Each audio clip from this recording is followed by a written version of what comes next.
আসসালামু আলাইকুম। নিয়ে আসলাম নতুন একটি ভিডিও।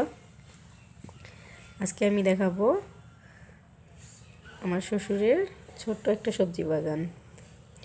এই যে এগুলো কি শাক বাবা জানো না? পালং শাক। আর এই পাশে আছে মূলা শাক,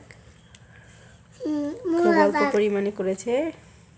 এটা কিন্তু বিক্রি করার জন্য না, জাস্ট নিজেদের চাহিদা পূরণের জন্য। এখানে আছে শালগম কয়েকটা, তুলেও খাওয়া হয়েছে। আর এদিকে দেখেন বাঁধাকপি। এই পাশে আছে একটু টমেটো, আর তার সাথে আছে ধনিয়া পাতা। এই যেটা বাবা, এই যেটা টমেটো আছে। আর এই যে দেখতে পাচ্ছেন, এগুলো হলো রসুনের গাছ। পুরো সবজি চারপাশে আমি রসুন লাগিয়েছিলাম। আর এদিকে আছে শিমের গাছ, খুব শিম ধরেছে।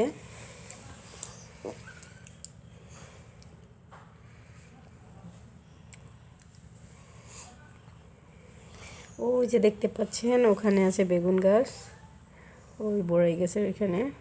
বড়াইগুলো খুব বড় হয়েছে, খেতে খুব ভালোই লাগে। আমরা সবাই লাইক করে দিই। এই যে বড়াই গাছ, বড়ই হয়েছে কিন্তু।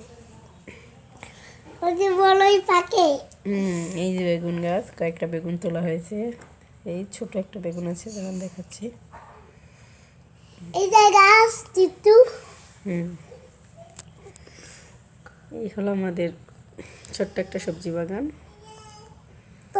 এই সবজি বাগানে কি আছে? চারপাশ দিয়ে লাগানো। Thank you. সবজি